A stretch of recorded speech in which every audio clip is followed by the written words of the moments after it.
Bapak-bapak, saudara-saudari sedama, selamat pagi. Terimalah salam saya dalam nama Namo Buddhaya. Topik kita pada kesempatan ini tentang perintang-perintang atau pengganggu-pengganggu perjalanan hidup kita. Pengganggu itu ada bahasa teknisnya. Sudah sering kita baca atau kita ketahui yang disebut sebagai mara. M-A-R-A, tamha. Jadi bukan bentak-bentak orang itu, bukan. Marah. Yang tadi saya sudah terjemahkan sebagai perintang atau pengganggu. Dan sekali-kali bukan yang menggoda. Karena ada menerjemahkan mara itu sebagai penggoda. Saya tekankan dalam pandangan Buddhis tidak ada penggoda. Tidak ada. Prinsip sederhana saja bahwa kita bukan digoda. Tapi kita yang tidak tahan melihat, mendengar, atau mengetahui sesuatu yang ada di sekitar kita. Jadi kita yang lemah. Kalau kita bilang penggoda, itu artinya kita pengecut dan suka mengkambing hitamkan yang lain. Jadi kalau terjadi sesuatu, salah kita. Jangan perbiasakan menyalahkan orang lain. Gara-gara adik sih jaya begini. Tidak ada itu. Kakak yang ambil keputusan. Jadi bukan adik yang dipersalahkan. Atau bukan siapa-siapa. Tapi diri sendiri. Itulah orang Buddhis. Kalau bermain siap tempur. Bukan bermain. Begitu digertak lari tunggang langgang. Nah. Kenapa ini saya ungkapkan. Walaupun dulu pernah juga saya sudah bicarakan. Itu gara-gara ya cerita kemarin dulu pagi lah. Gara-gara bom lagi. Penghalang perintang lagi. Orang mau kerja pulang nama udah mati. Kasihan. Dan hal begitu kan kita tahu sejak beberapa waktu yang lalu. Itu sering berbunyi di mana-mana. Dan banyak yang jadi korban. Tentu saja. Bukan saya pilih bulu. Tapi ya saya juga berharap. Umat Buddha dan siapapun jangan jadi korban. Tapi tentu saja kita tidak bisa mengharapkan begitu saja tanpa berbuat sesuatu.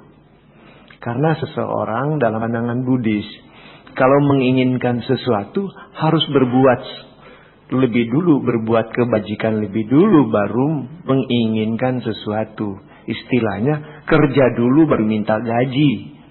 Hanya orang minta melulu tapi tidak kerja. Nah itu kan namanya tidak fair juga, tidak adil. Tapi kerja dulu. Nah perintang itu ada 5. Yang pertama yang disebut kanda. Kanda mara. Pancakanda. Kita tahu yang dibilang pancakanda tersebut adalah jasmani kita sendiri. Itu bisa jadi perintang. Orang mau datang ke wihara, tapi kalau dia sakit perut, bagaimana mau datang? Dia lagi pusing. Atau sakit yang lain. Tak berdaya.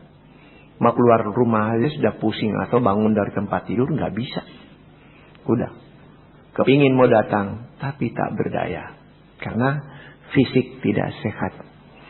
Atau bisa saja perasaannya lagi berantakan. Ada masalah-masalah tertentu yang bermunculan. Sehingga perasaannya tidak bisa dikendalikan. Atau ngamuk-ngamuk melulu barangkali. Yang ketiga. Pikirannya dalam hal ini. Banyak ingatan-ingatan dia. Yang jelek-jelek melulu. Yang keempat. Pikirannya juga tidak bisa teratur. Ya, lalu 5 kesadaran itu agak berat. Karena yang 3 tadi selain jasmani itu pengaruh dari kesadaran itu sendiri. Nah inilah pancakanda yang membuat kita tak berdaya. Lalu perintang kedua.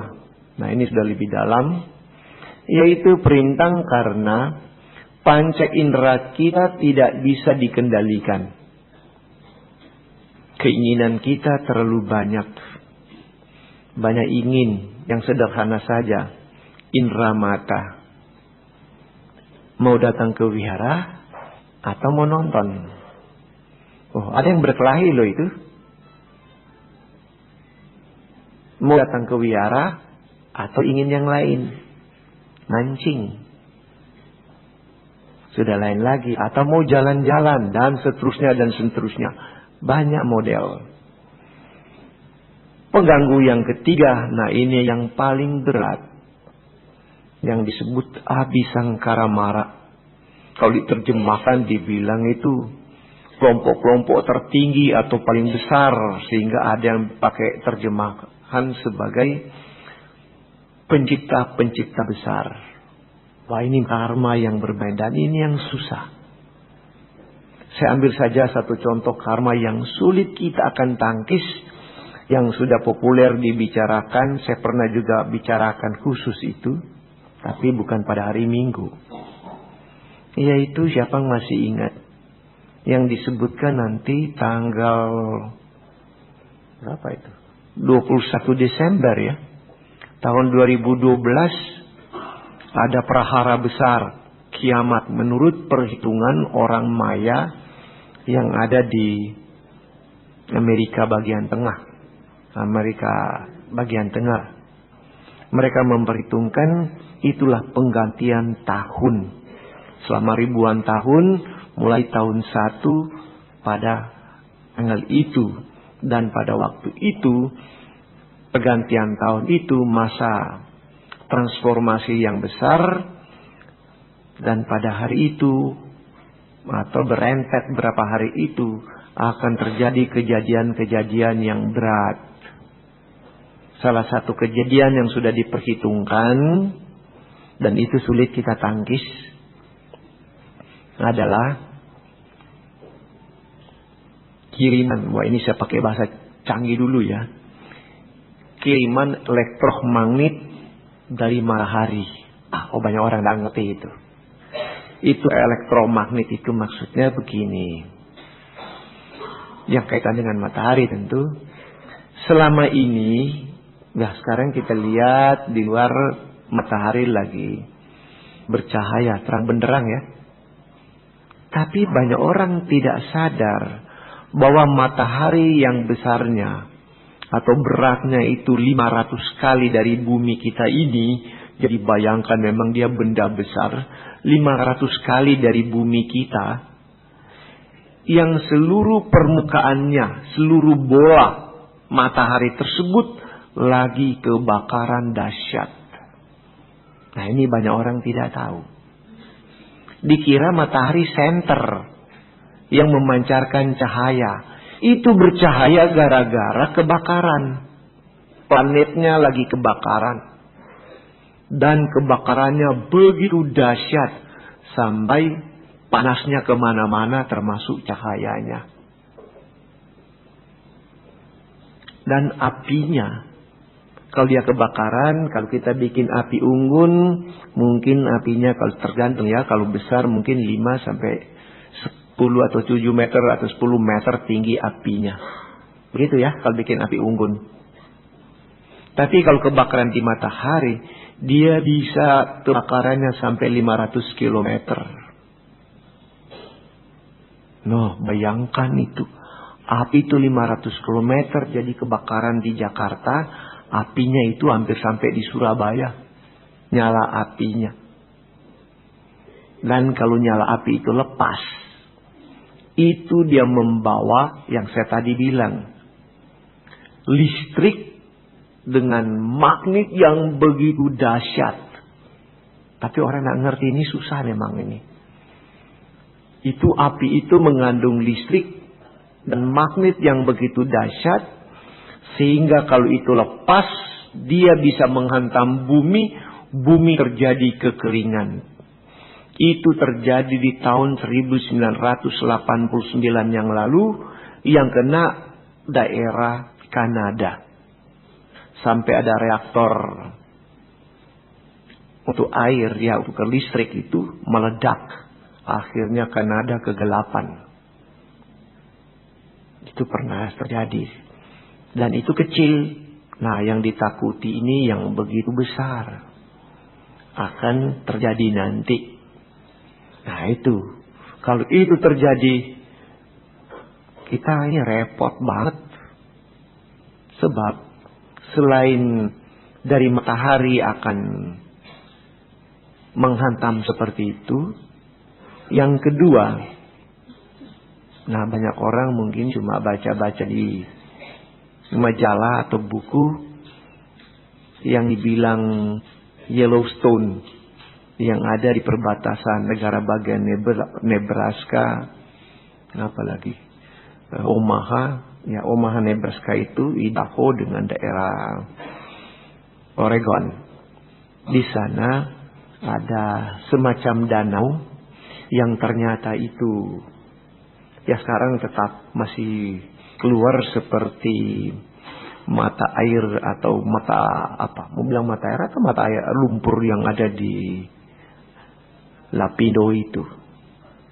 Itu sekarang sudah lebih memanas dan ternyata itu, tapi bedakan dengan yang di Sidoarjo tersebut. Ini ternyata megavulkan. Megavulkan berarti gunung berapi yang besar sekali. Yang dulu pernah itu meletus. Kira-kira 800 atau 700 ribu tahun yang lampau. Dan modelnya yang sama di Indonesia ternyata punya. Kalau Anda sudah pernah pergi ke Danau Toba, itu sebenarnya megavulkannya Indonesia. Danau Toba kira-kira 720 ribu tahun yang lalu pernah meletus. Siapa yang sudah pernah lihat Danau Toba itu akan tahu itu.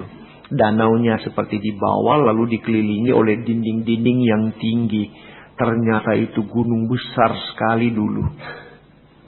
Nah, siapa yang sudah pernah ke sana akan ngebayang itu. Kecuali Mardi belum pernah ke sana ya. Nggak tahu dia itu. Nah, itu waktu meledak 720 ribu tahun yang lalu, kira-kira 90% kehidupan di bumi ini mati. Jadi luar biasa kalau itu terjadi nanti. Nah, ini yang akan terjadi sekarang di Yellowstone yang saya sebutkan tadi di Amerika Serikat.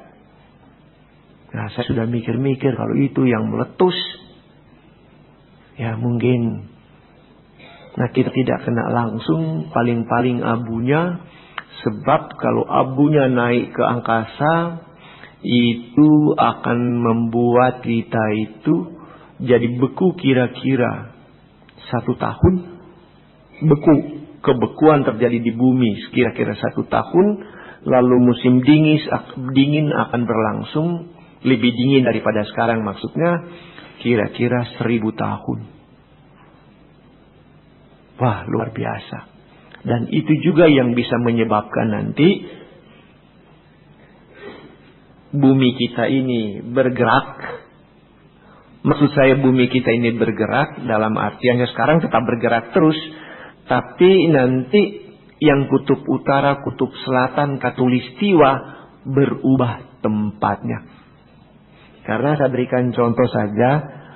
Ya ini kan cuma penutup ya, cuma pipi aja. Ini tutup gelas saja, bukan apa-apa. Tapi anggap aja ini bola bumi, bulat. Kalau sekarang kita bilang kutub utara sebelah ini pasti yang di atas. Supaya tahu kenapa utara selalu di atas. Karena kalau bahasa Sanskerta atau bahasa Pali, utara itu artinya atas. Itu. Sebab itu misalnya ada benua utara Kuru, yaitu bagian utara itu. Lalu bagian selatan. Ini pasti timur, ini barat. Nah, katulistiwa yang di sinilah. Tapi kalau itu jadi ledakan hebat, dia bisa berputar tidak keruan kemana-mana. Bisa-bisa nanti Jakarta ini kutub utara. Jangan lu tertawa. Berapa tahun lalu di kutub utara sudah dibor. Begitu itu dibor, memang masih berapa ratus meter, es melulu, es abadi itu, dibilang abadi itu, dibor terus sampai ke permukaan tanahnya bebatuan. Nah itu dibor pakai pipa. Jadi begitu lihat di pipa kalau diangkat, es melulu, lalu bagian bebatuan atau tanah lah. Setelah diangkat itu, ya dikasih keluar itu, dilihat antara bagian tanah dengan esnya itu, di situ ditemukan daun hijau. Nah karena kebekuan, daun yang sudah berapa ribu tahun, ratusan ribu tahun juga atau berapa lama itu, tetap tidak membusuk karena di freezer. Ya. Jadi dengan kata lain, dulu yang dibilang kutub utara itu adalah daerah hijau. Nah karena ini ya bola bumi ini ya dia berputar kemana-mana, bisa kan? Seperti bola ditendang yang bagian atas, bagian bawah, kiri, kanan, muka, belakang itu ya bergulir, kita nggak tahu kemana. Akhir paling-paling kalau ditendang itu bola cuma berteriak gol aja, tapi kan yang bagian mana yang lebih dulu masuk? Nah itu. Nah coba bayangkan, tiba-tiba kutub utara ada di Indonesia, mati beku kita. Ya, Anda boleh tertawa. Tapi begitulah. Kalau kita sudah belajar geografi itu, memang kita ini berantakan. Orang lupa. Dikira di kutub utara kalau kita lihat di peta betul-betul dia di atas. Padahal itu miring begini loh. Kira-kira 21 meter apa 21 derajat dia miring. Lama-lama begini nanti. Berubah itu khatulistiwa. Dan banyak orang tidak tahu karena tadi matahari dikira senter sampai sekarang. Padahal sekali lagi, di seluruh permukaan matahari terjadi kebakaran dahsyat. Nah itulah yang diperhitungkan oleh orang-orang Maya yang ada di daerah Meksiko tersebut, Guatemala, Honduras, ya pokoknya di Amerika bagian tengah. Waktu terjadi perubahan tahun mereka punya perhitungan. Nah itulah terjadi perkara. Terjadi kekacauan di bumi ini. Dan banyak yang akan mati. Jadi saya itu pikir-pikir. Saya dari tadi mata saya jadi mata keranjang. Lihat-lihat Anda. Bukan apa yang di pikiran saya. Ya. Saya lihat Anda dan Anda lihat saya. Tinggal 3 tahun lagi. Tapi kalau ditanya siapa takut ya? Terima saja.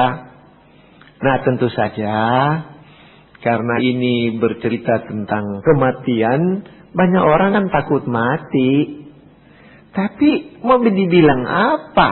Buktinya bom meledak, dia mau takut mati atau tidak mati di hotel yang yang paling bagus nomor 1 salah boleh dibilang begitu. Toh bom meledak mati juga kan? Jadi kita pun kapan saja bisa mati. Tapi kalau ditanya mau mati cepat, jawaban umum ya tidak mau. Bapak kita ini aja kalau ditanya mau mati cepat nggak mau. Nggak mau kan? Nggak mau. Saya juga kalau ditanya juga nggak mau. Tapi itulah tadi. Tidak mungkin kita bilang tidak mau lalu diem. Kita harus berbuat sesuatu. Dulu waktu terjadi demonstrasi-demonstrasi di sekitar tahun 98 dan sebelum itu, kan kita tahu banyak kekacauan yang terjadi. Ada rumah dibakar, mobil dibakar. Kita juga bisa masuk daerah itu, kita celaka karena orang demonstrasi sudah main lempar batu dan seterusnya. Nah, dinasihatkan oleh seorang bante waktu itu. Dia bilang begini, agar kita itu tidak berada di tempat-tempat tertentu. Kalau itu hanya main-main kecil dalam artian seperti bom itu kan cuma lokal-lokal saja. Nah kita tidak tahu di mana itu akan meledak dan seterusnya. Maka untuk itulah kita disuruh berbuat kebajikan Setelah berbuat kebajikan, kita berbuat tekad. Kalau kita mau keluar rumah di waktu pagi, nah saya tidak mengerti, saya tidak mistik ya. Tapi Bante itu sarankan, kamu menghadap ke arah timur, lalu bikin tekad. Tekadnya begini, semoga berdasarkan perbuatan baik saya, apa yang Anda buat itu, ya itu yang dipikirkan, entah. Misalnya contoh saja, semoga berdasarkan perbuatan baik saya menyelamatkan makhluk lain, atau menolong orang lain yang sakit ke rumah sakit sehingga mereka tidak meninggal. Berdasarkan itu, apabila terjadi hal-hal yang tidak menyenangkan, maksudnya misalnya bom meledak dan seterusnya, maka saya tidak berada di tempat itu. Begitu bunyi tekad yang harus Anda ucapkan. Tapi berdasarkan perbuatan baik dulu. Ini nggak ngapa-ngapain minta macam-macam, serakah banget. Jangan begitu. Kalau di Buddhis, saya sudah bilang, bekerja dulu, baru minta. Nah, karena ini memang bicaranya mati, ya kita bikin tekad lebih spesifik lagi, lebih khusus. Nah, tekad itu harus didasarkan pada perbuatan baik dengan maksud supaya tidak mati.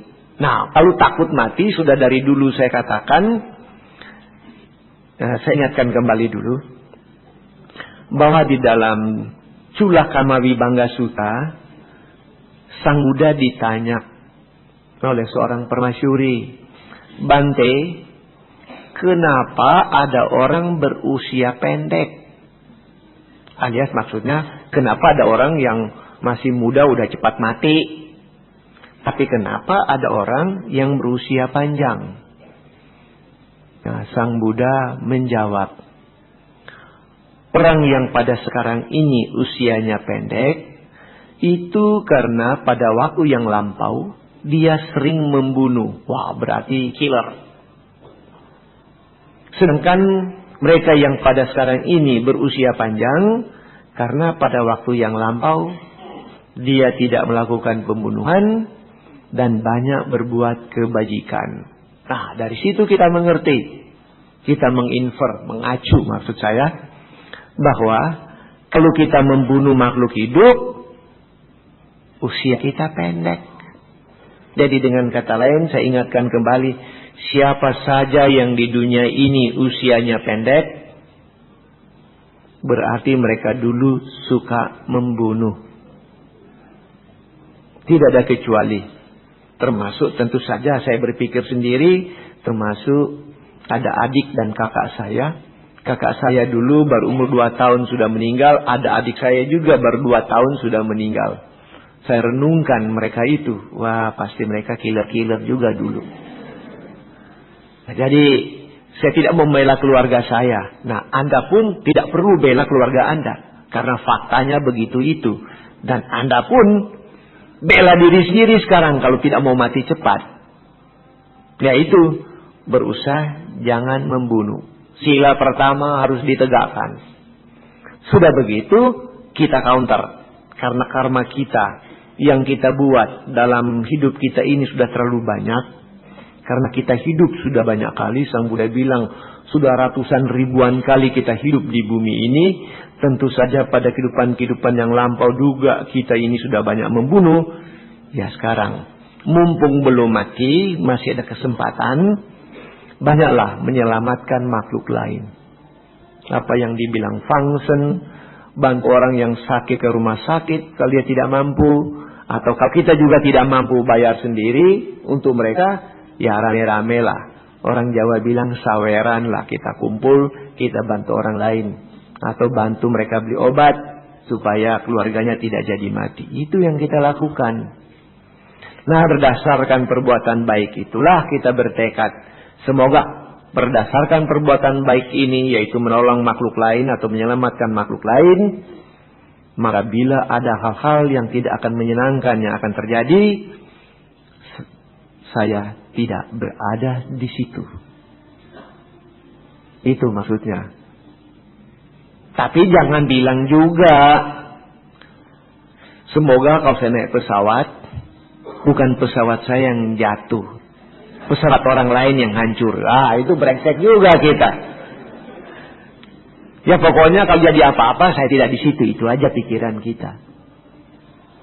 Yang penting kita banyak berbuat baik untuk menangkis apa yang akan terjadi nanti. Sebab ya tadilah, kita akan takut mati.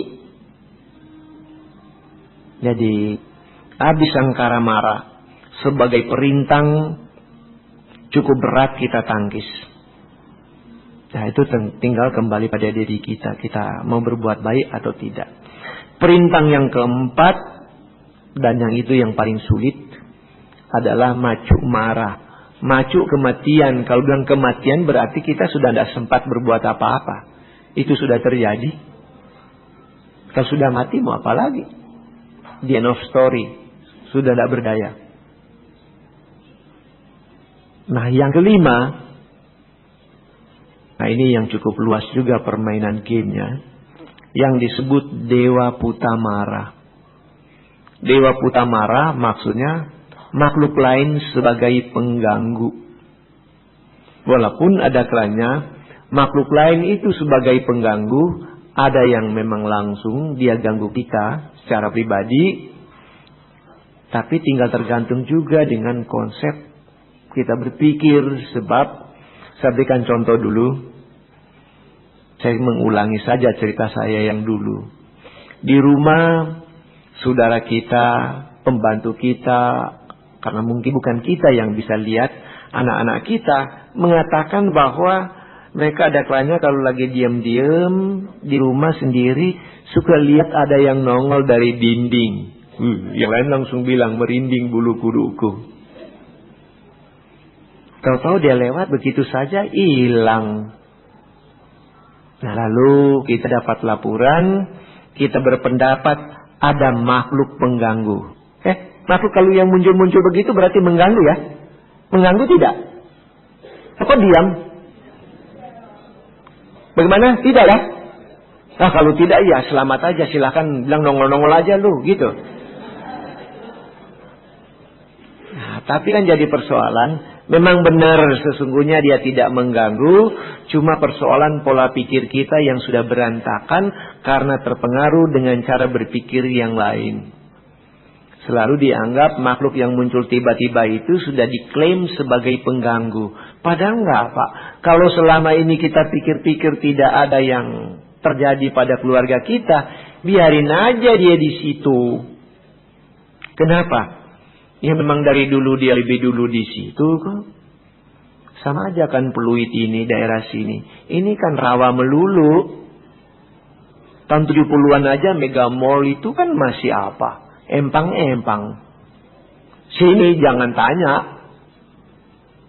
Masih juga rawa. Mana Pantai Mutiara ada, itu kan baru belakangan. Nah memang makhluk itu sudah lama di sini. Baru dibikin bangunan. Nah begitu bangunan jadi, dia tinggal juga di situ.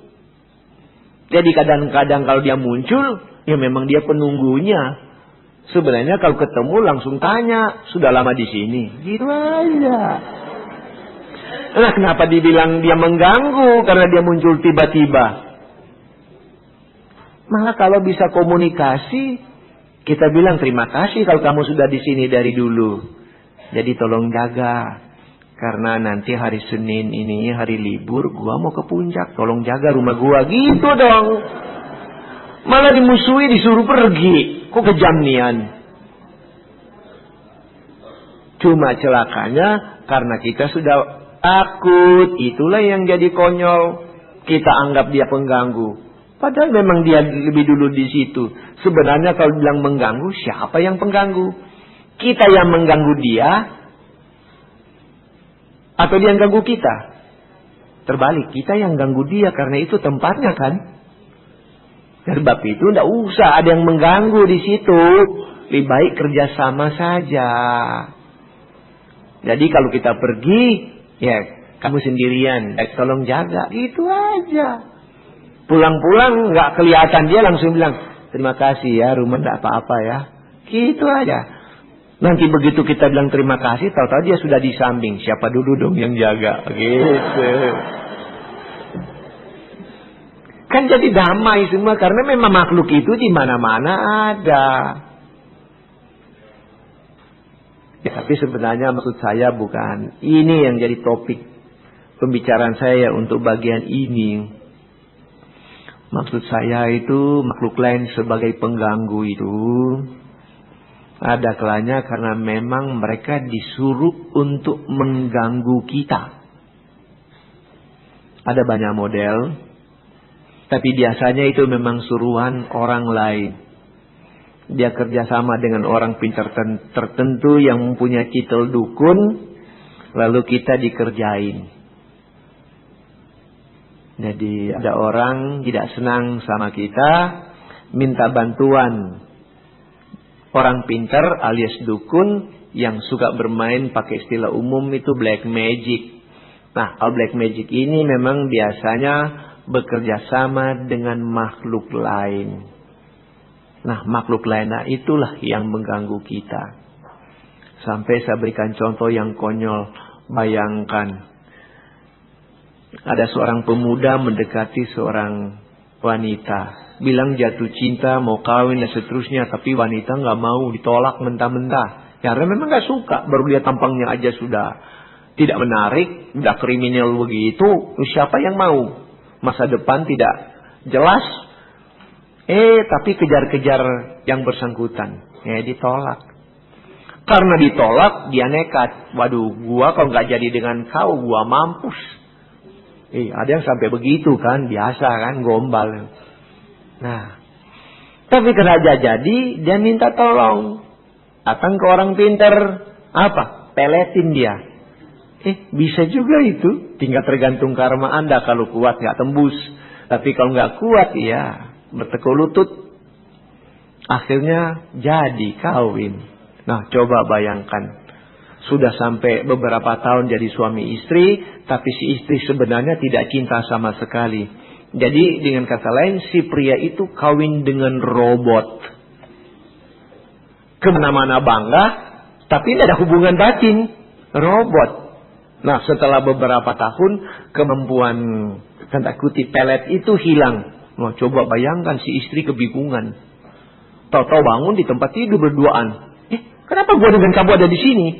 Memang dari dulu kamu kan istri saya. Kita udah kawin sudah 10 tahun. Siapa yang suka dari dulu aku benci sama kamu? Lagi ribut begitu, tahu-tahu ada 3 anak lari-lari. Mama papa udah bangun. Hah? Mama papa? Ini siapa ini? Anak kita. Anak kita. Aku tak mau tahu dengan begini begitu. Aduh, celaka itu. Hancur sudah. Habis. Jadi suami istri cuma gara-gara dipelet. Nah, apakah bahagianya orang begitu? Saya dapat informasi ada wanita begitu, ada juga pria yang begitu. Jadi buat apa tuh hidup di dunia kalau begitu? Nah, itu yang saya anggap agak berat. Sedangkan kalau hipnotis jalanan, itu juga pakai makhluk lain. Ya, tapi kan cuma ambil harta doang. Ya, tapi itu pun tidak menyenangkan. Yang jadi persoalan selalu, dan banyak kali ditanyakan, bagaimana supaya kita tidak kena dipelet atau dikerjain oleh ilmu gendam hipnotis konyol tersebut, atau dihantam dengan permainan black magic yang lain. Nah, saya cuma menyarankan dari dulu, karena ini bermain dengan makhluk lain, maka selain memang karma kita yang harus diperkuat, kita bisa tambah juga perkuat karma-karma kita itu dengan rajin baca parita. Loh, apa hubungannya Pak? Rajin baca parita dengan black magic tersebut.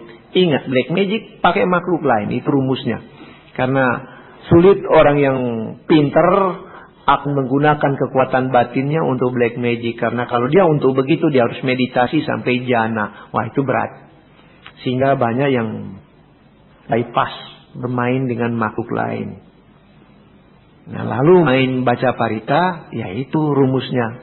Bahwa kalau kita baca parita, itu sama dengan kita mewakili Sang Buddha untuk menyampaikan khotbah-khotbah Sang Buddha.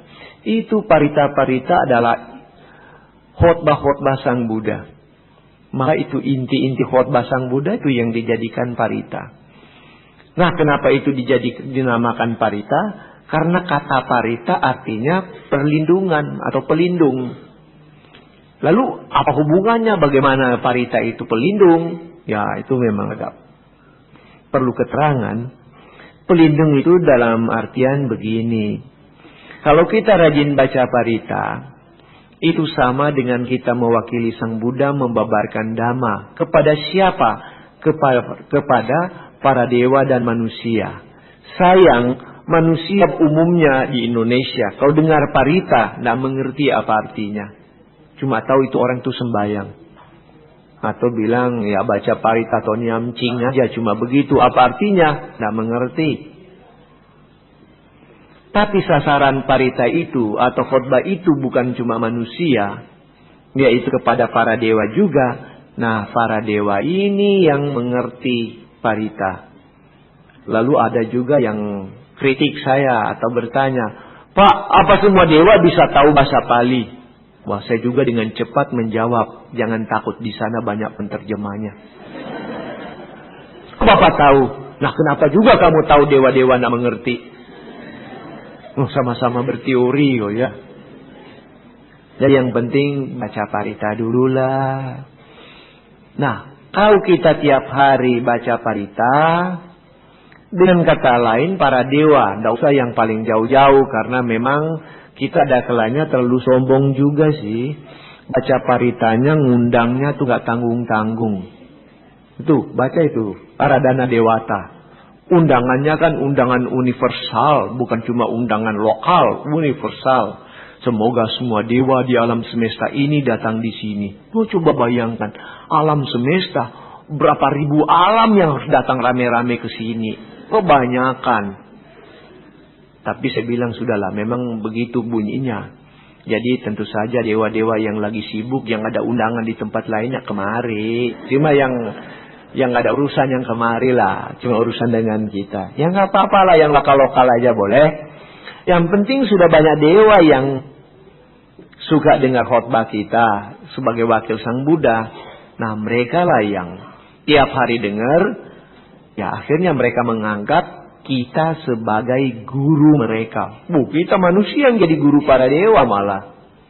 Sehingga kalau kita kemana-mana, para dewa ikuti kita. Kenapa? Mereka mau dengar khotbah kita lagi. Dan dianggap itu suhu. Jadi kemanapun kita pergi, banyak dewa yang ikut. Coba bayangkan kalau dia anak muda. Banyak dewa yang ikut. Hebat bukan? Itu juga risikonya. Begitu dia pacaran, para dewa yang lihat bingung. Walah, bos gua ini sudah memulai lagi itu di. Sudah berdua-duaan di bawah pontoge. Satu bilang gak ada siapa-siapa, cuma kita berdua. Padahal dewa banyak yang lagi nongkrongin. Lihat tuh mau mulai. Ya nggak apa-apa lah, biarin mereka lihat. Ini kita manusia duniawi. Ya sudahlah. Tapi yang menarik apa? Kemana-mana kita pergi dikawal begitu banyak para dewa. Jadi kalau nanti ada makhluk yang nakal, disuruh oleh orang tertentu karena dia tidak suka sama kita, atau dia mau apa tuh istilah jalanan mau dihipnotis, dia kan pakai makhluk lain. Nah begitu kita mau ditanyain di mana jalan ini, kita jawab aja tenang-tenang. Si makhluk itu yang kebingungan. Aduh, gua mau sikat orang ini tapi kok bodyguardnya kebanyakan. Begitu orang makhluk itu sudah mendekat kita, waduh, para dewa pelindung kita langsung tanya pakai bahasa dewa tentu, hey you, what do you want? Begitu lihat banyak, wah, cao dia tak jadi, nggak jadi. Sebab itulah rajin baca parita. Kalau you nggak mengerti, masa bodoh, nggak ada soal. Biarlah makhluk lain yang mengerti. Toh sekurang-kurangnya kalau Anda lagi baca parita, Anda tidak ngelamun yang bengkok-bengkok dan tidak maki-maki kan? Ya, kalau orang baca parita pikir apa? Kan tidak pikir macam-macam yang lucu-lucu kan? Karena konsentrasi lagi ingat sama parita. Karena kalau pikirannya bengkok, otomatis parita itu berhenti atau salah. Loh kok salah? Nah, karena tadi pikiran bengkok. Dan itulah perlunya baca parita Sehingga dengan demikian kemanapun kita pergi, kita bisa aman. Jadi nggak takut dengan makhluk-makhluk lain itu. Dan saya kira Anda bisa lakukan. Jadi kesimpulannya, perintah bisa ada, tapi itu kembali pada kita. Kalau kita mampu mengendalikan diri kita, atau mengembangkan diri kita, perintah-perintah yang banyak yang bisa menghambat kita dalam perjalanan hidup kita ini, kita bisa atasi. Sehingga keinginan kita sebagai manusia awam yang selalu disebut ayu wano sukang balang, ayu maksudnya umur panjang, wano warna maksudnya penampilan kita bagus, selalu dibilang kecantikan dan kegantengan. Sukang kita selalu bahagia, balak dan kita selalu sehat-sehat, itu bisa kita dapati dalam perjalanan hidup kita. Baik, saya kira itu sebagai pengantar saja di pagi hari ini untuk Anda renungkan. Jadi yang paling penting kita banyak berbuat kebajikan saja. Apapun yang mau terjadi, terjadi saja. Tapi kita sudah siap untuk menerima itu secara wajar. Mudah-mudahan apa yang saya uraikan ada manfaatnya. Selamat pagi, namo buddhaya. Silakan. Sini sudah ada beberapa pertanyaan. Apakah membaca parita lebih dominan atau mengontrol pikiran? Ya, syukur-syukur sebenarnya paling bagus kalau orang itu sudah bisa mengontrol pikiran. Tapi kan masyarakat kita ini atau umat kita, kalau suruh mengontrol pikiran, wah itu memang pekerjaan tidak gampang karena itu disuruh meditasi. Nah, problemnya, apakah dengan meditasi yang baru mulai ini sudah mampu menangkis serangan-serangan dari makhluk lain? Sedangkan kalau baca parita, to the point. Kita sudah mulai membina. Itulah persoalannya. Tinggal Anda pilih aja di salah satu antara ini dua. Apakah berlatih meditasi adalah perang melawan diri sendiri? Ya memang iya. Pertempuran yang paling dahsyat di muka bumi ini adalah melawan diri sendiri. Jadi Anda ini benar ini. Meditasi adalah perang melawan diri sendiri. Contohnya apa? Kita disuruh bermeditasi, misalnya cuma memperhatikan pernapasan kita. Itu kan sederhana sekali bahasanya. Dengan syarat tidak boleh memikirkan hal yang lain. Oke, kita mulai misalnya meditasi. Napas masuk, napas keluar. Bisa 1-2 menit itu biasanya oke itu. 1-2 begitu. Tahu-tahu karena kita meditasi di waktu yang tenang, di waktu malam misalnya, tahu-tahu di kejauhan waktu malam bunyi tek tek tek tek tek. Lagi napas masuk, napas keluar, bunyi tek tek tek, nasi goreng. Udah bengkok langsung pikiran kita. Ya maksudnya tukang jual itu nasi goreng tek tek tek atau mie atau apalah. Nah itu yang bikin repot. Karena pikiran kita belum terkontrol dengan baik, belum terlatih. Nah itu, kembalikan lagi di pernapasan. Itu sudah kecolongan satu. Meditasi lagi, pakai pernapasan. Pakai pernapasan, dia ngebayang lagi bernapas. Pikirannya bengkok lagi. Begini napasnya ngos-ngosan seperti lagi pacaran. Bengkok lagi, kacau lagi. Dan seterusnya. Terlalu banyak gangguan. Itu pekerjaan sederhana tapi ternyata berat. Kenapa? Dia berkelahi dengan diri sendiri, bukan dengan siapa-siapa. Jadi benar pernyataan itu. Meditasi adalah perang melawan diri sendiri. Memang itulah pertempuran yang paling dahsyat. Sang Buddha katakan, bukan mengalahkan ribuan orang Anda dikatakan sebagai pahlawan. Tapi pahlawan sesungguhnya adalah apabila Anda mengalahkan diri sendiri. Karena itu yang paling susah.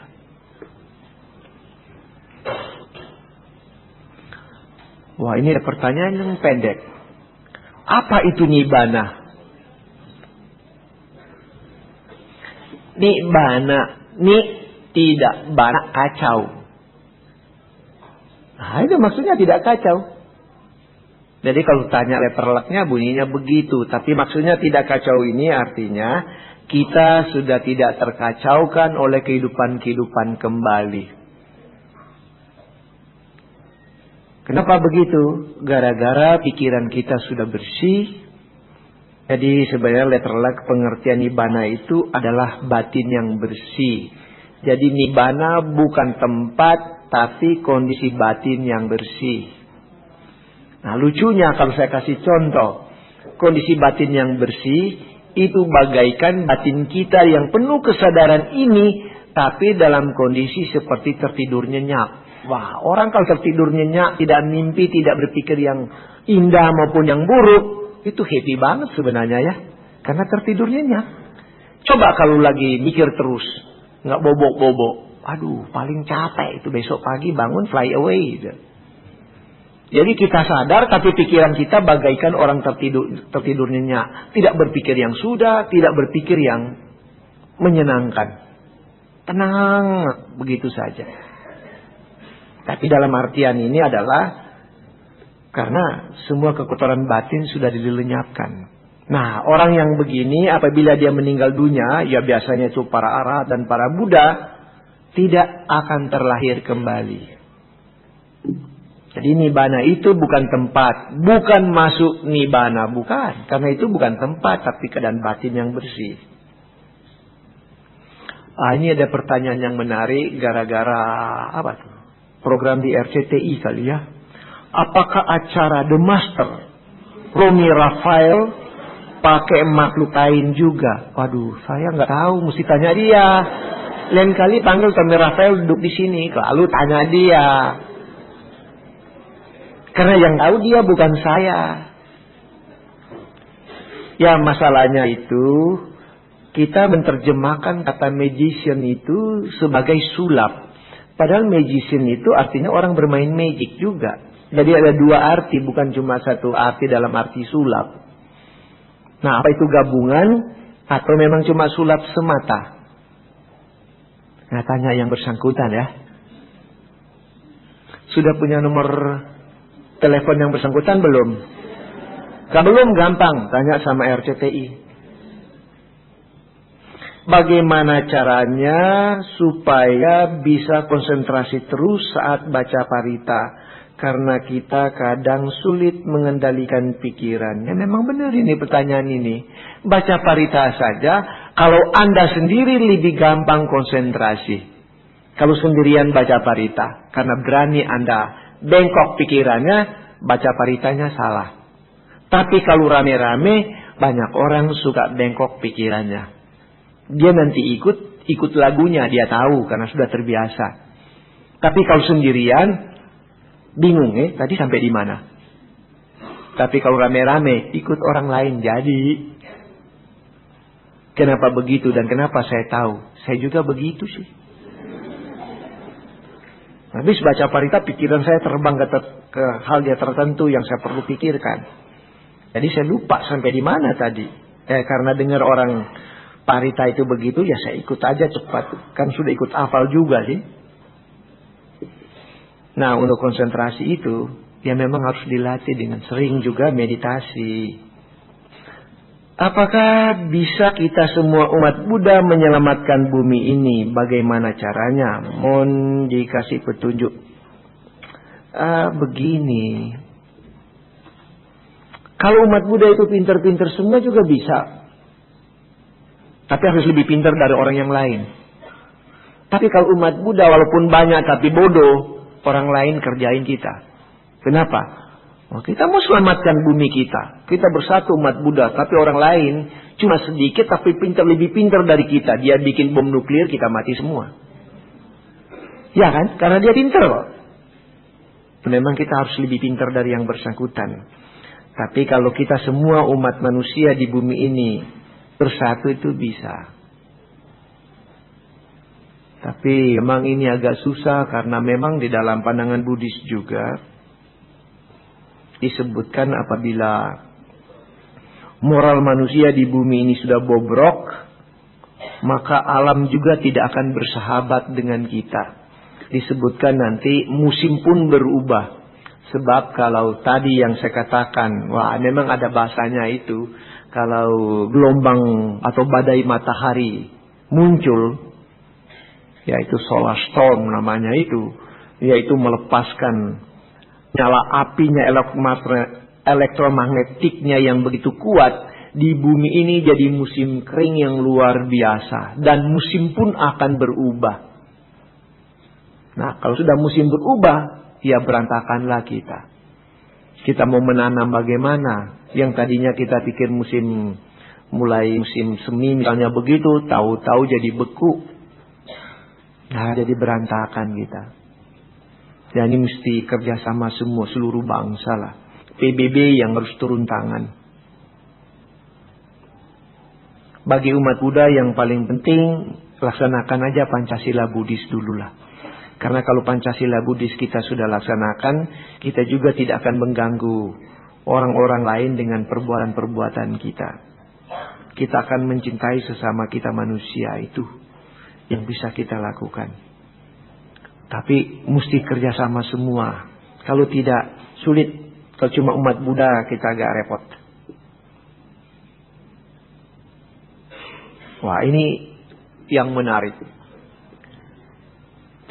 Karena apakah yang menyebabkan seseorang dalam kehidupan sekarang tidak dapat jodoh? Ya, itu menarik. Karena apa itu? Dulu suka meninggalkan jodoh. Nah, itu sebabnya. Ada orang sudah jatuh cinta, dia pergi begitu saja. Pergi dengan yang lain. Nah, sekarang baru naksir aja sudah ditinggalkan. Belum jadi sudah ditinggalkan.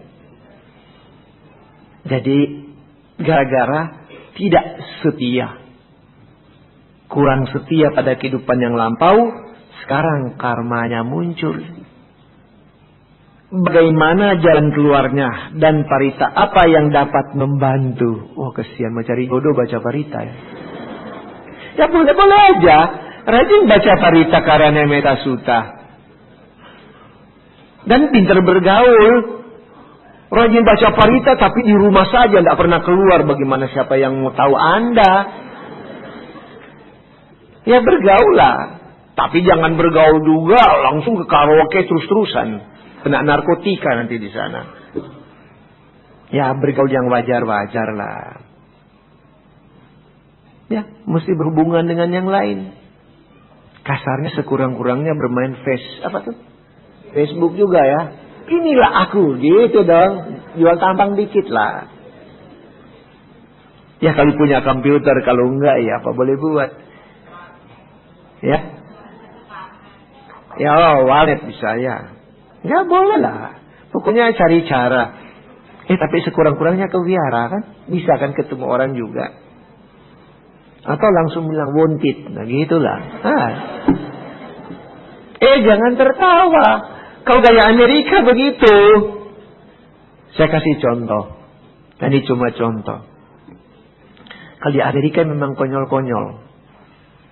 Ya ini cerita konyol saya. Saya lagi cari tempat kos. Saya baca ada yang cari teman.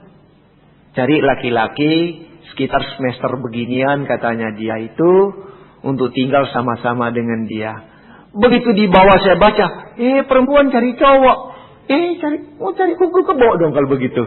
Wah, nggak jadi deh. Nah, mereka sudah belak-belakan begitu. Jadi maunya tinggal di satu rumah berduaan. Nah coba. Kalau Mardi begitu hanya nih. Mereka belak-belakan. Nah kapal kita kan nggak begitu. Kita punya model lain lah. Biar mereka yang begitu itu. Tapi ya kita mesti aktif. Tolong baca ini. Saya nggak bisa baca nih. Tulisannya terlalu halus. Coba kamu baca aja. Biar ada orang lain dengar. Saya sudah pakai kacamata nggak baca. Kenapa utusan Tuhan atau Nabi berumur pendek? Contoh Yesus, Buddha Gautama, dan para nabi-nabi yang lain. Tunggu dulu. Buddha Gautama lumayan 80 tahun loh. Kok umur pendek?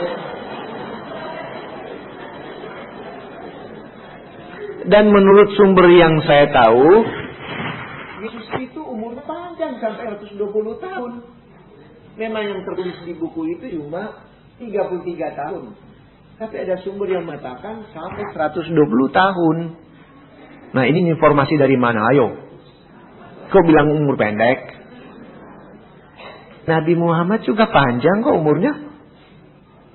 Panjang. Sekitar 60-an tahun. Jadi bukan semua umur pendek. Jadi karena sudah beda pandangan, ya bagaimana saya mau jawab ya?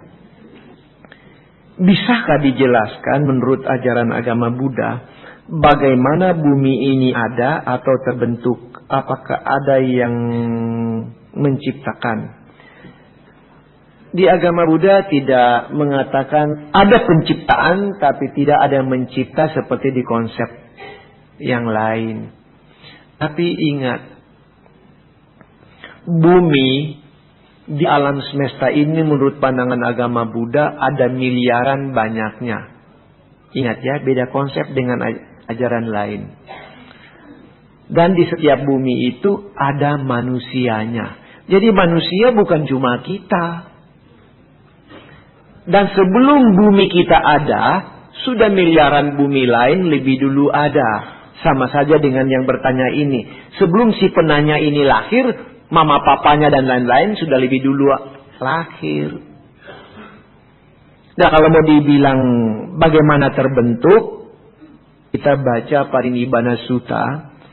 Salah satu dari 8 penyebab terjadinya gempa bumi. Di situ Sang Buddha mengatakan, bumi yang luas ini berasal dari cairan.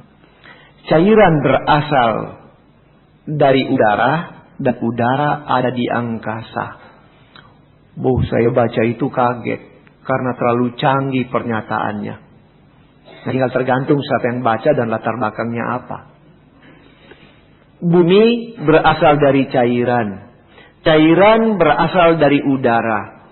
Udara ada di angkasa. Ya, angkasa maksudnya space. Ya benar.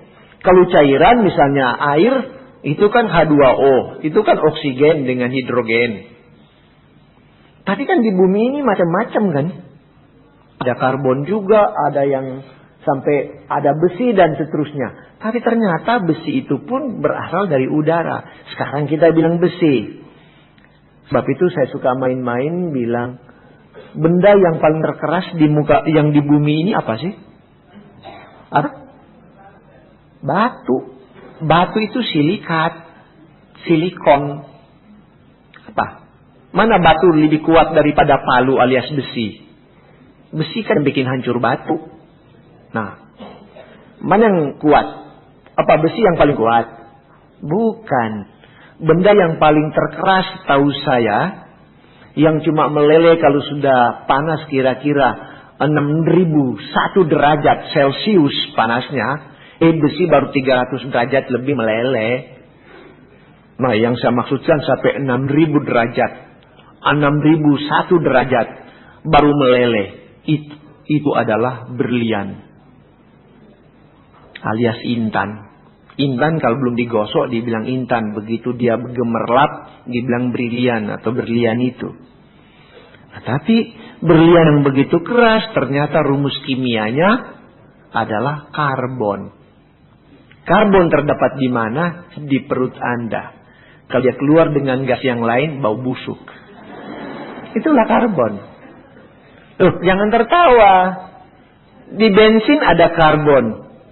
Kan CHO aja itu rumus kimia. Alkohol juga ada karbon. Ini CHO memang begitu aja kan. Nah, jadi itulah kata-kata Sang Buddha bahwa bumi ini berasal dari cairan. Cairan itu ada di udara. Nah, berasal dari udara. Nah, udara itu ternyata ada. Jadi nanti benda-benda itu, kalau kita sudah belajar atau di jalan dulu ada tulisan nano-nano apa itu. Benda yang paling terkecil kan dibilang nano-nano atau quark. Nah, quark itu bukan lagi benda fisik yang kita bisa lihat, tapi itu sudah sebagai forsa-forsa atau kekuatan-kekuatan yang ada tapi kita tidak bisa lihat, cuma bisa rasakan. Nah itu dari situlah terbentuk. Karena kalau kita mau cari tahu bagaimana itu terbentuk, secara ilmiah diterangkan bahwa itu berdasarkan gravitasi. Nah gravitasinya siapa? Bukan daya tarik bumi yang dipersoalkan. Bahwa partikel-partikel yang ada di alam semesta ini, yang saya suka main-main dari dulu, suka tanya, kalau benda yang dibikin kecil sekali jadi apa namanya? Atom. Kalau atom dibikin kecil lagi jadi apa? Apa? Elektron atau ion-ion lah. Nah, dibikin kecil lagi ini ion-ion, elektron, neutron ini dibikin kecil, apalah? Apa namanya? Banyak ilmu kimia udah mandek sampai situ memang. Nah, itulah yang dibilang quark atau nano-nano sekarang. Bukan nano-nano asam manis itu, bukan. Nano-nano ini. Benda kecil. Nah, di dalam satu elektron ternyata ada 3 quark. 1 positif, 2 negatif. Jadi positifnya di tengah dengan 2 negatif di samping. Gara-gara ini saling tarik 2 negatif, itu berputar. Gara-gara dia berputar, itulah inti dari gravitasi. Nah, akhirnya lah dan lain saling tarik-menarik, mulai membentuk partikel yang lebih gede, lama-lama membentuk ya bumi ini. Dari situ ceritanya bagaimana terbentuknya satu benda itu. Nah, dengan pernyataan bahwa ada makhluk lain atau manusia lain selain makhluk di bumi ini, nah itulah yang dijawab dengan adanya alien tersebut. Tentu saja alien itu kalau dia sudah bisa terbang dengan pesawat kecepatan cahaya, berarti mereka lebih dulu lama ada dari kita, sehingga teknologinya sudah canggih. Jadi kalau mau tanya bagaimana asal-usul manusia di alam semesta ini, jawaban saya, jangan tanya di bumi kita karena kita belakangan muncul. Tanya yang lebih tua dong. Mana? Tanya sama alien. Nanti alien itu kita tanya, dia bilang ada alien lebih tua dari kita. Wah, tanya terus ke sana, entah sampai di mana nggak tahu lah. Pokoknya alien dengan alien aja lah. Nggak mesti pakai asisten lagi, tolong bacalah. Menurut pengikut Mr. G, bahwa Mr. J, Mr. J lebih suci dari Sang Buddha karena Mr. J lahir tanpa ayah. Artinya Mr. J dilahirkan tanpa melalui sperma laki-laki. Berbeda dengan Sang Buddha yang dilahirkan harus melalui sperma laki-laki atau hubungan intim antara seorang ibu dan ayah. Menurut satu dulu Pak ya. Yang pertama. Kalau cerita begitu, ada yang bilang dia lahir tanpa sperma, bagi saya bukan soal. Tapi saya punya buku sendiri juga yang ditulis oleh orang-orang agama itu juga, yang mengatakan dia dulu pernah pergi ke India belajar agama Buddha di sana. Jadi kalau ditanya agamanya apa, dia itu agamanya Buddha gitu. Jadi dia harus akui bahwa suhunya ternyata Sang Buddha. Ada bukunya. Kalau tidak percaya ikut saya pergi tunjuk itu materinya. Dia pernah ke India, jadi dia dibilang mati tadi, pertanyaan itu bilang umur pendek, tapi saya bilang umurnya 120 tahun malah. Dia itu bukan mati pada umur 30-an itu, tapi dia pergi ke India, nanti dia mati di India. Kuburannya menurut informasi yang ada di dekat Srinagar sana, di kota Srinagar di daerah India Utara. Jadi terbalik-balik. Yang bertanya kurang informasi. Ya, lanjutkan. Berikutnya, menurut pengikut Mr. J bahwa Mr. lebih hebat dari Buddha dan nabi-nabi yang lainnya karena Mr. J wafat dan dapat bangkit lagi. Berbeda dengan Buddha dan nabi-nabi yang lain yang wafat dan tidak dapat bangkit lagi. Yang artinya bahwa Mr. J benar-benar hebat dan Mr. J adalah Tuhan. Bagaimana menurut pendapat Bapak? Ya bukan begitu ya. Tadi sudah bilang dia ke India belajar agama Buddha. Berarti kalau dia belajar agama Buddha juga ke India, berarti dia itu kakak seperguruan saya yang jauh dan Anda. Ya sebenarnya hari ini saya sudah berpikir juga mau menerangkan Buddha itu siapa. Nanti Mardi tolong ya lain kali dibicarakan itu. Sang Buddha itu siapa? Ungkapkan dasa Tathagata Bala. Baru orang akan tahu Sang Buddha itu siapa. Karena dasa Tathagata Bala tidak biasa dibicarakan. Padahal itu inti kenapa Sang Buddha dihormati. Di situ rinciannya itu. Dan banyak orang dia cerewet, saya suruh baca ini. Baru sadar, Sang Buddha ternyata terlalu luar biasa. Jadi yang dianggap mereka itu guru paling hebat, padahal di agama Buddha itu kakak seperguruan kita. Bahasa silatnya dulu bilang apa? Suheng jauh kita. Ya, tapi karena orang kurang informasi, jadi itulah. Apabila kita mempunyai altar Buddha di rumah, apakah altar Buddha kita juga ada penjaganya? Apabila kita baca parita setiap hari, ya, logika Buddhis begitu, karena mereka tinggal di situlah. Jadi kalau kita rajin baca parita di situ, ya sama saja di wihara. Kenapa? Kita memberikan khotbah di situ, jadi mereka biasa ada di situ. Nah, ini yang menarik, ini pertanyaan berikut. Parita apa yang baik untuk membersihkan tempat rumah yang diganggu? Tadi saya bilang ada yang mengganggu atau tidak?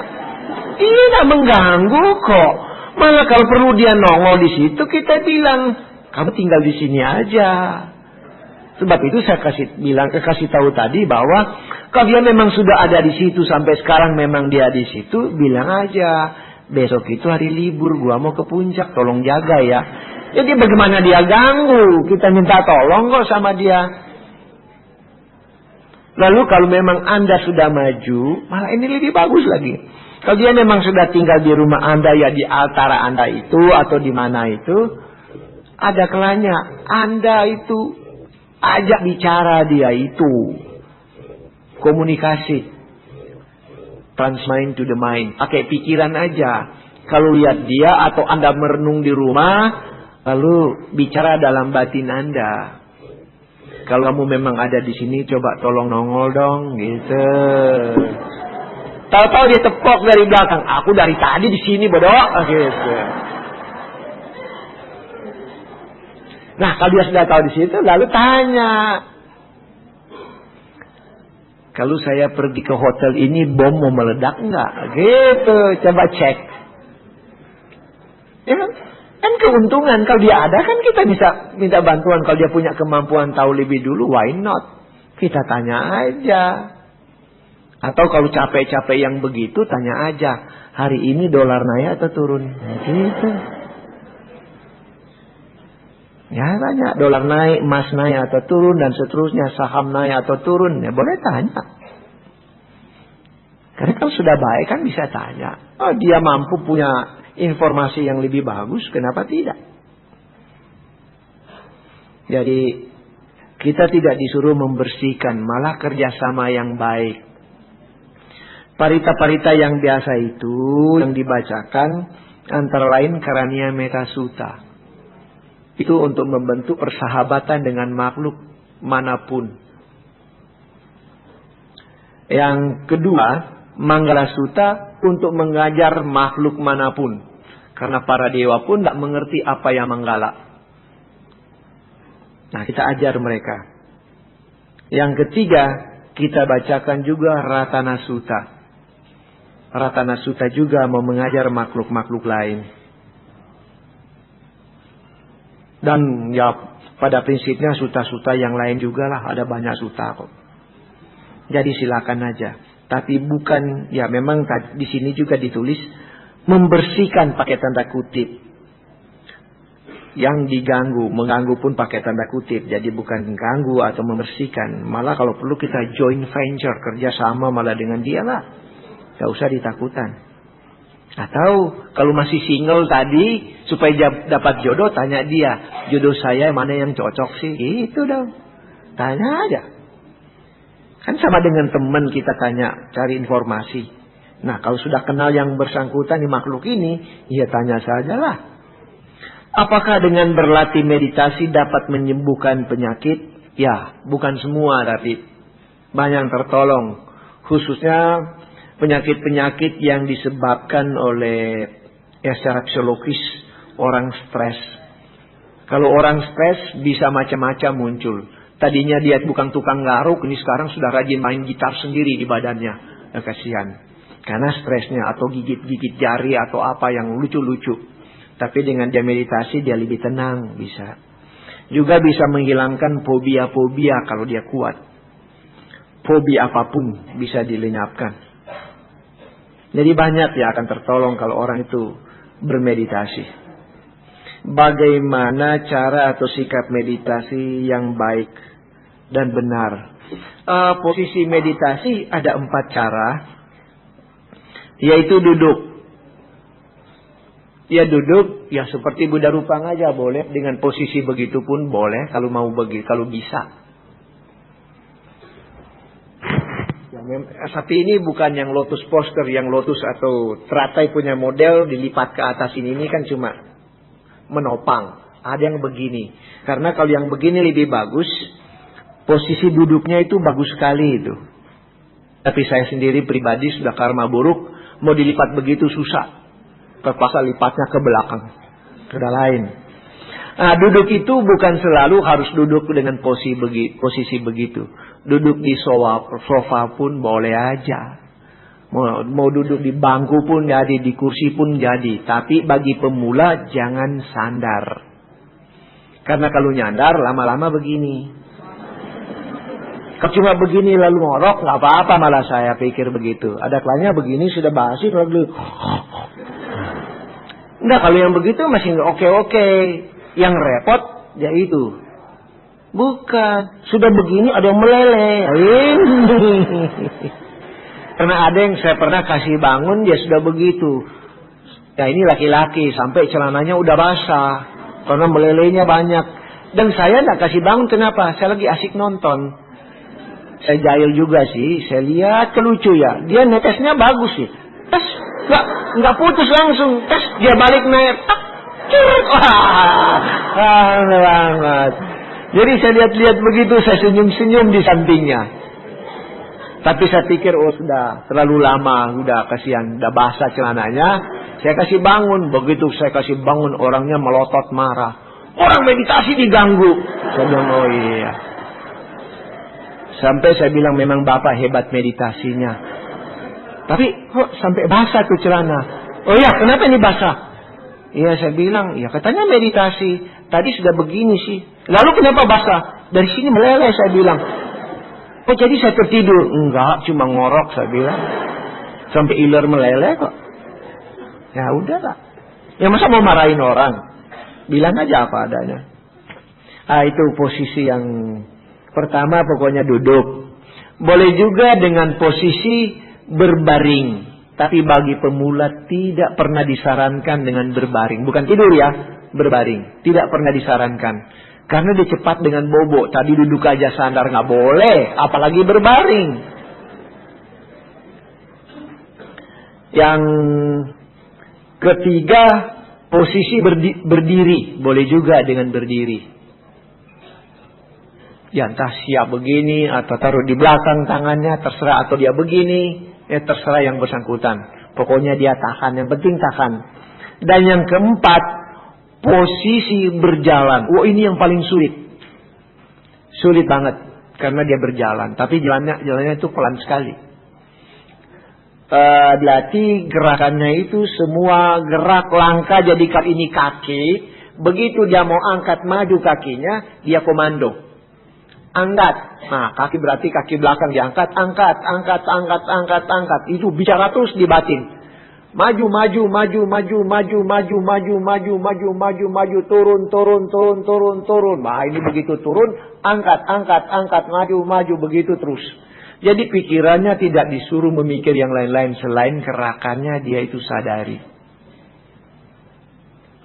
Jadi bisa misalnya itu 2 meter saja. Jaraknya 2 meter, kalau dia lakukan itu bisa 1/4 jam. Sampai di depan balik lagi gitu terus. Jadi saya pikir-pikir nanti ada umat Buddha, tapi saya tidak doakan.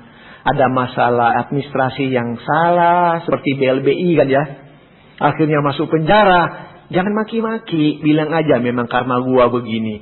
Jadi masuk penjara bukan sakit hati, malah sudah waktunya aku meditasi. Akan lain. Begitu keluar sudah bisa terbang, apalah hebat itu ya. Jadi jangan marah, terima apa adanya. Pokoknya tetap tenang kalau bisa begitu. Jadi, nah ini 4 posisi meditasi. Jadi duduk, berbaring, berdiri, dan berjalan.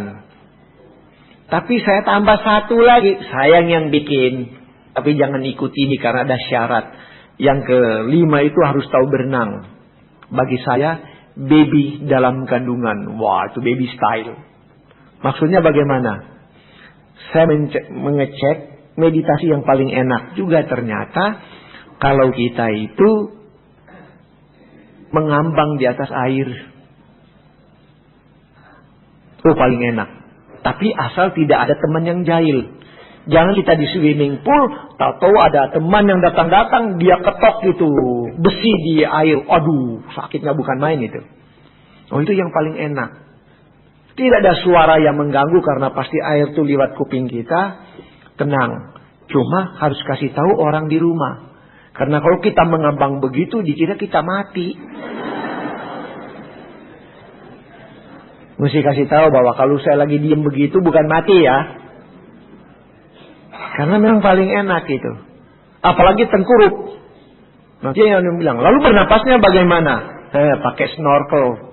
Bernapas dari mulut. Paling enak. Dengan posisi apapun, kita bisa tahan lama. Kalau duduk, pantat bisa panas, kaki bisa pegel.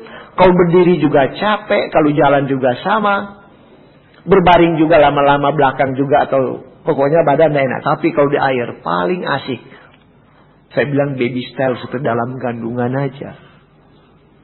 Tapi syarat harus tahu berenang. Kalau nggak tahu mau takutan itu. Atau seperti orang pakai posisi gaya punggung sama. Dan Anda bisa mengapung. Nah, orang yang bisa begitu cuma orang yang bisa berenang, yang bisa mengapung di air. Kalau nggak bisa mana mungkin. Nah, kalau mereka yang nggak bisa berenang, itulah karmanya jelek juga lah. Ya, karena di Indonesia kalau tidak bisa berenang, bisa mati lebih cepat dari yang lain. Jangan tertawa. Karena bukti ada teman cerita sama saya. Waktu tsunami di Aceh, dia cerita. Dia dan anaknya tidak terbawa arus, ada di rumah. Tapi air lebih lama, lebih naik dengan cepat.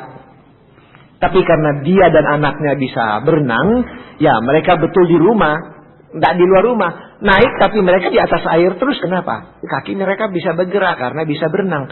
Kalau orang tidak bisa berenang kan sudah panik. Begitu air liwat kepalanya udah mampus tuh.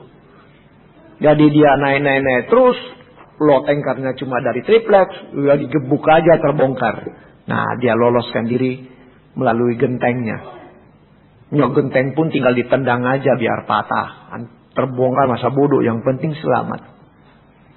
Tapi teman saya juga yang orang Aceh lain lagi. Lucu, dia bisa berenang setahu saya. Karena dulu sama-sama kuliah dulu, dia tahu berenang. Aduh, dengan keluarganya lari unggang-langgang. Sampai berapa minggu baru pulang. Tapi begitu pulang dia bilang apa? Gila, Wawor. Tapi dia telepon sama saya. Begitu saya sampai di rumah, ternyata air itu saya lihat bekasnya cuma 1 meter di rumah. Aku lari sampai 3 minggu. Karena bukan semua air kan 3 meter. Di daerah dia pun tidak terlalu parah. Tapi itulah karena saking paniknya. Itulah karma orang beda-beda. Jadi saya selalu mengatakan kalau di Indonesia, orang itu seyogyanya tahu berenang walaupun bukan jago berenang. Supaya kalau ada banjir, kita tidak mati. Kita masih mengapung. Kita teriak-teriak minta tolong, nanti orang lain tolong. Tapi tidak tenggelam. Tapi yang tidak tahu berenang, mampus lebih dulu tuh. Kalau dia sampai begitu, kalau saya ada di situ, saya bilang karmamu jelek. Tapi sudah mati mau dia ngomong apa lagi? Jadi anak saya ada 2. Wah, lumayan mereka itu sekarang berat mereka enggak. Lumayan juga 100 kiloan dua-dua ke di atas. Tapi kalau di air tidak tenggelam, nah itulah. Karena saya perintahkan pokoknya gimana caranya kamu harus tahu mengapung aja. Nggak usah pintar berenang, mengapung aja. Nah, nggak tahu siapa yang nggak tahu berenang di sini. Kalau ada yang tidak tahu berenang di sini, lu mampus cepat nanti. Kalau air naik bagaimana? Saya kira sudah terjawab semua yang di sini. Tapi mungkin ada, tapi mata saya sudah tak jelek sih, nggak bisa baca. Ya, saya kira cukup dulu yang ada di sini. Karena waktu juga mau terus-terusan, tapi nanti orang bilang mau pesta sudah nggak sempat. Baiklah, mudah-mudahan apa yang sudah disampaikan tadi memberikan atau menjadi tambahan pengetahuan supaya kita lebih tahu menempatkan diri kita dalam kondisi apapun. Mudah-mudahan itu bermanfaat. Akhirnya selamat siang, namo buddhaya.